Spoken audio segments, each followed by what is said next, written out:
like to take this opportunity to say a massive thank you. A massive thank you to Mr. James Gray.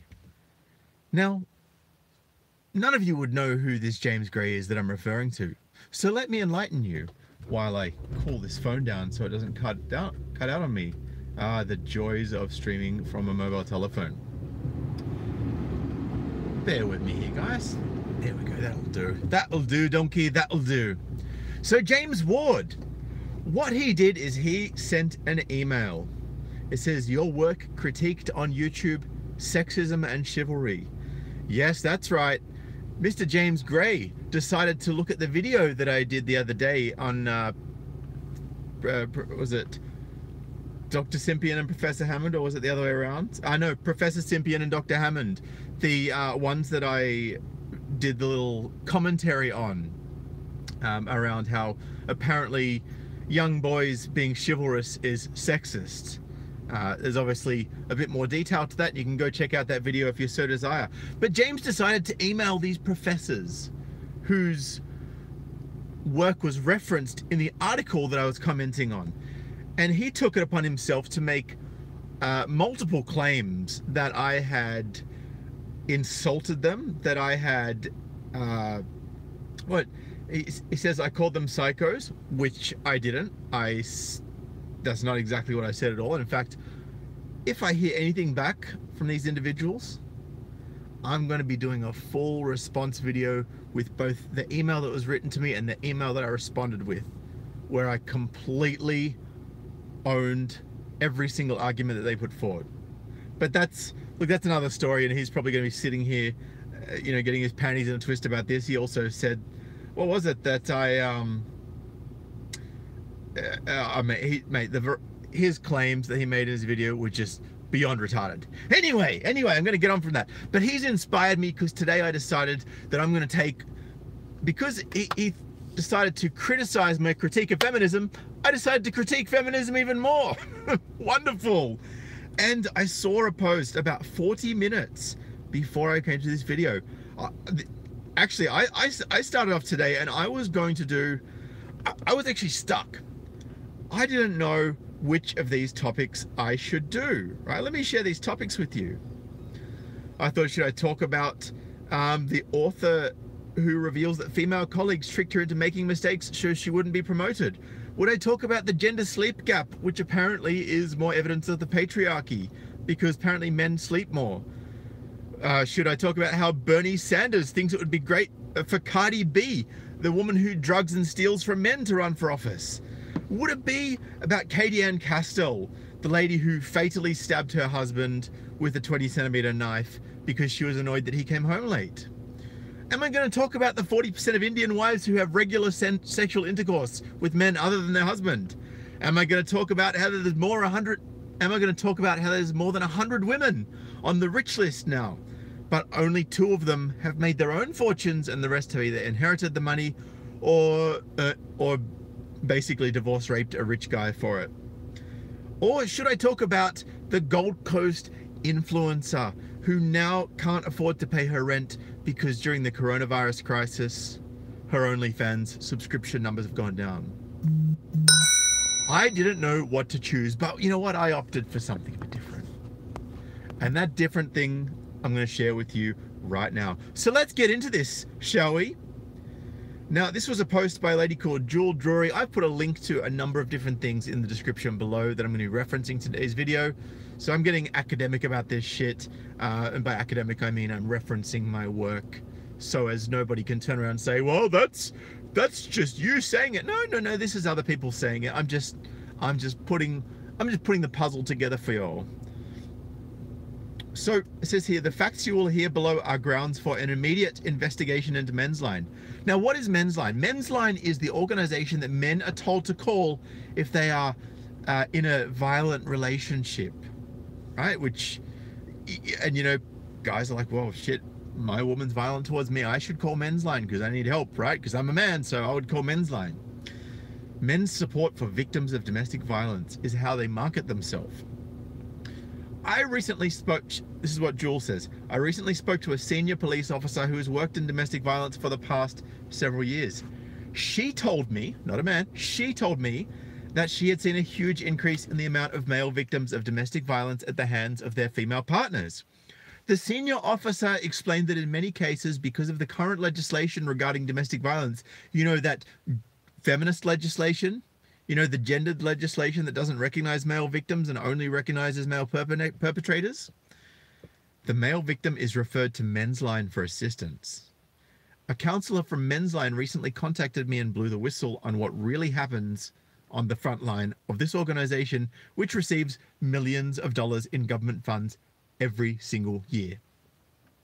Please note that MENSLINE Australia also received a huge proportion of the $1.1 billion package to boost mental health services, domestic violence support, and emergency food relief during the coronavirus pandemic.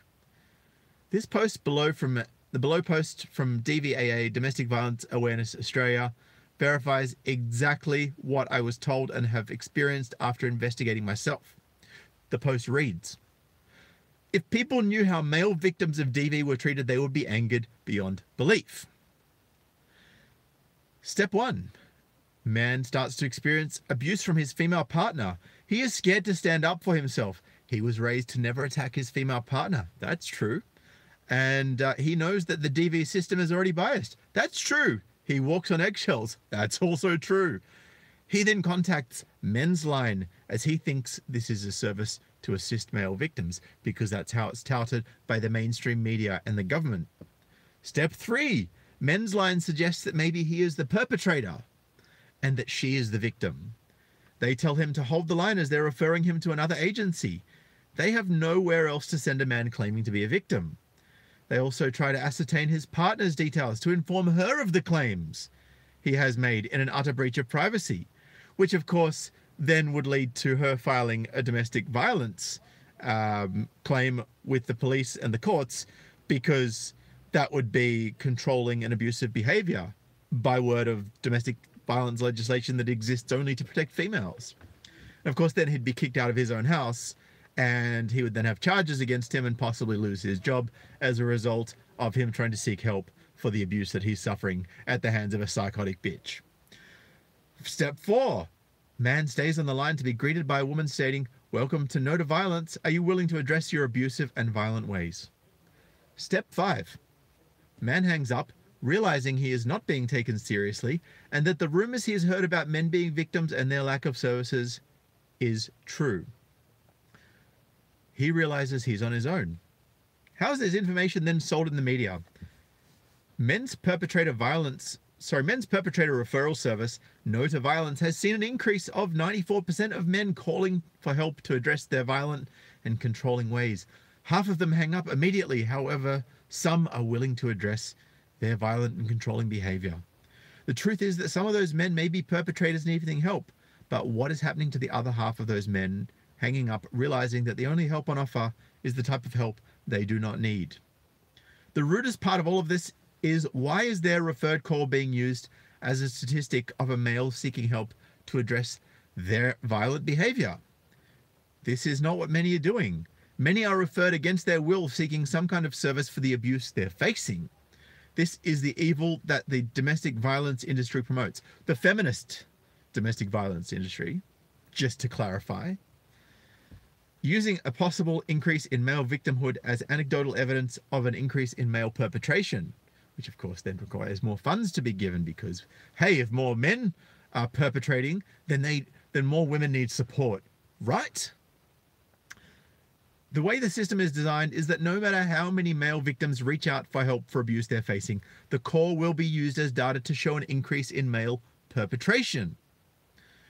This is the experience of many men around the country and many that contact Domestic Violence Awareness Australia. While there needs to be services to assist men using violence, those calling for help for being victimized must not be turned away and towards male reform services simply because there's nowhere else to refer them. Accordingly, their calls should certainly not be used as data showing increased male perpetration. This whole sector needs immediate investigation and overhaul. Have you experienced similar from MENSLINE? I call for an immediate investigation into MENSLINE Australia. Link to the truth regarding the call sent to MENSLINE below. I'm just going to quickly click on that, see if there's anything juicy. Oh yeah, so that's just the source link to DVAA. So check that out if you like.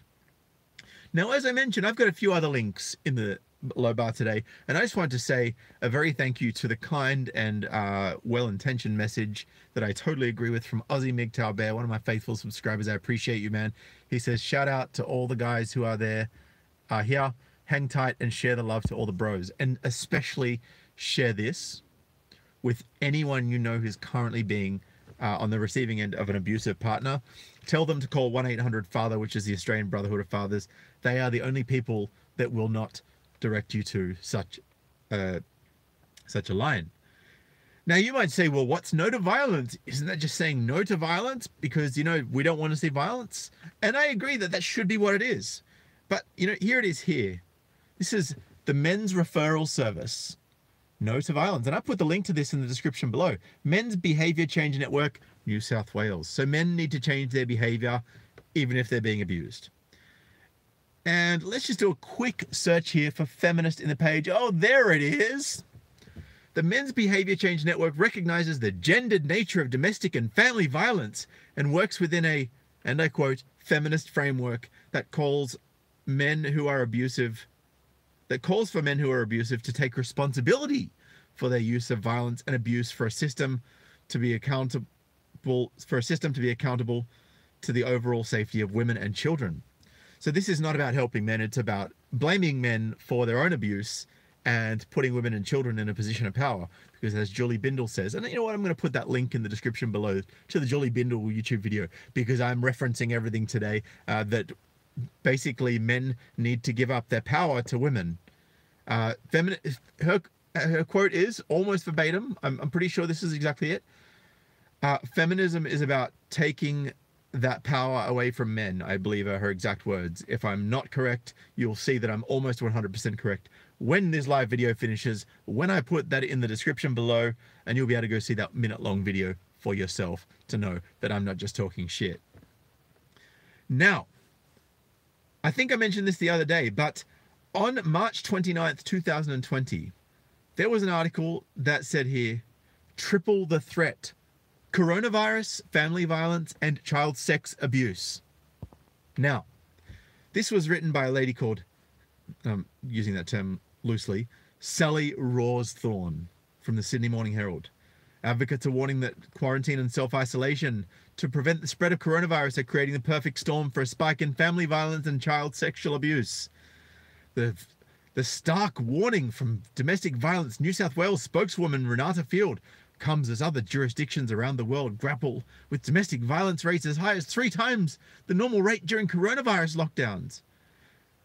Could those statistics be based on increased calls to men's violence perpetration hotlines that are touted as men's help hotlines that men are calling because they need help for abuse from their violent partners? I guess if there is actually abuse going on from these men towards women, then police stats will be recorded. And I'll get into that in a second as to why that could only be the case. So the Morrison government, which is our current Prime Minister, Scott Morrison, on Sunday announced it's giving more money to domestic violence support services like No to Violence and MENSLINE, with $150 million to boost programs already in place. Oh, there we go. This will include counselling, the 1-800 Respect Domestic Family and Sexual Violence Counselling Service, and MENSLINE Australia, like a textbook. Anyway, it's basically just more feminist bullshit, assuming things that, Women's Safety New South Wales CEO Hayley Foster, where things were already difficult in relationships, it's much worse. Blah, blah, fucking blah. Anyway, I'm done with these feminist retards. So I'm going to skip forward from the date of this article, 29th of March, 2020, from 29th of March to 23rd of April. So 24 days later. It's like not even 4 weeks. Interesting.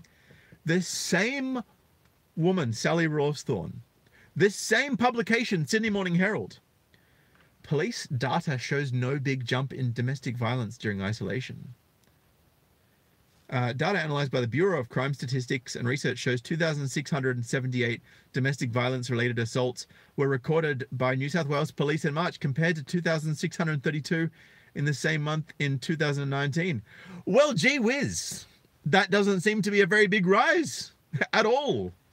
In fact, what's the difference? We're talking like 46 more, and that's with all of the nonsense that's been going on in the last year with feminist services saying, oh, if your man doesn't let you spend money, then that's domestic abuse.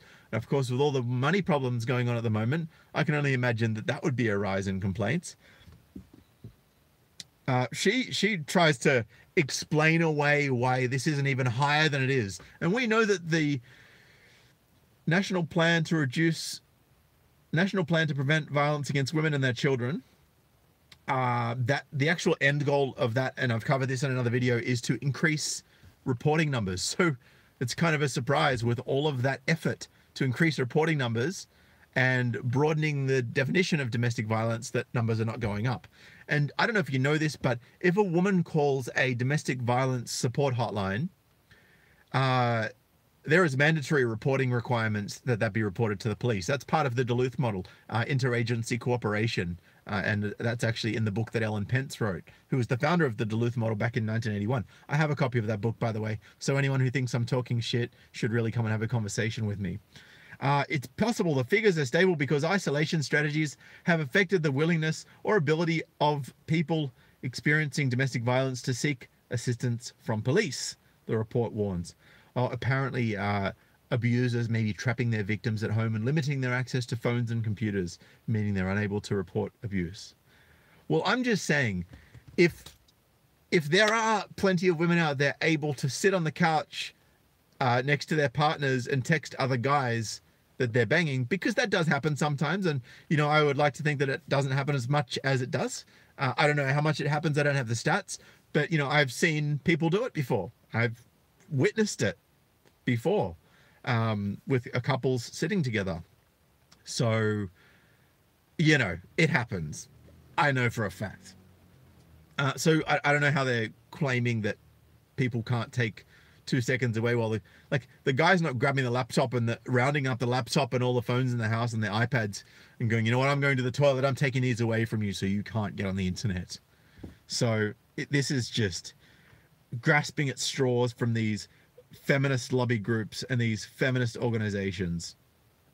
Anyway, so and for those people who seem to think that somehow there's no violence against men by women, this is Katie Ann Castell, who's eligible for early release, by the way, after fatally stabbing her husband Jared. That's a picture of them in happier times before she stabbed him through the chest.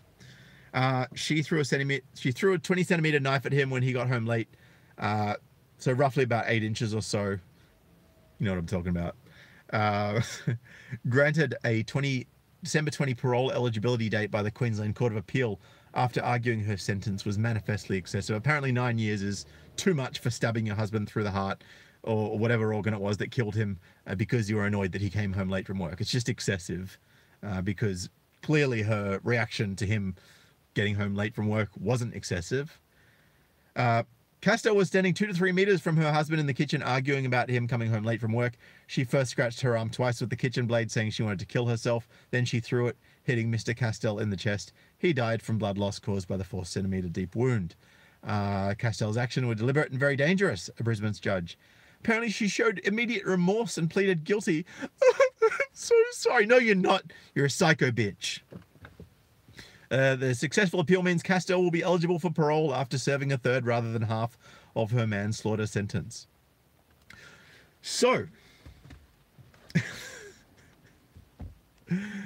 in short, all of the organizations in Australia that are touted to be, all of the organizations touted as helping men are actually blaming men, who then funnel calls from those men to other feminist organizations that also blame men, that then record the stats as increased rates of male perpetration, even though the rates of male perpetration haven't gone up, because if they had, then the police would be required by law to get involved because of the feminist laws. And of course, that's not happening, which means that these feminists are just full of shit. You know, those feminists that deny that there are women who get annoyed that their husband came home late from work because he had to work back. And they also deny that those women stab men in the chest. And when those women do stab men in the chest, and they do admit it, they say that he must have done something wrong, and therefore he should call MENSLINE to address his abusive and violent behaviors.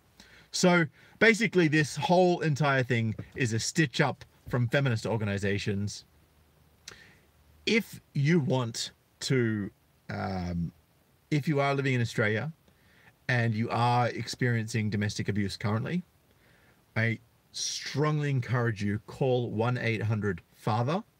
It is the only male-friendly domestic violence support organization I'm aware of in Australia. Also, please do consider heading to the Australian Brotherhood of Fathers and supporting them financially or spreading the word. Go and get that Facebook post as well from below in the description link. Share that far and wide. We need to expose this feminist sham that's going on. By the way, thank you so much to Chino Ban, $5.99 super chat.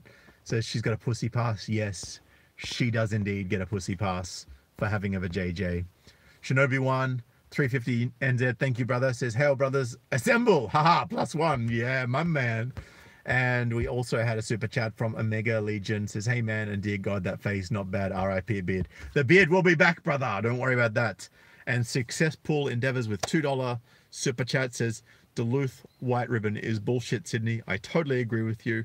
That is, in fact, if you want to have a look at what the feminist power and control wheel looks like, that the Duluth model is based on, the Duluth model being the basis for all domestic violence legislation in Australia, simply do a quick online search using duckduckgo.com, not Google, for white ribbon power and control wheel, and you'll be able to find the PDF copy of the power and control wheel.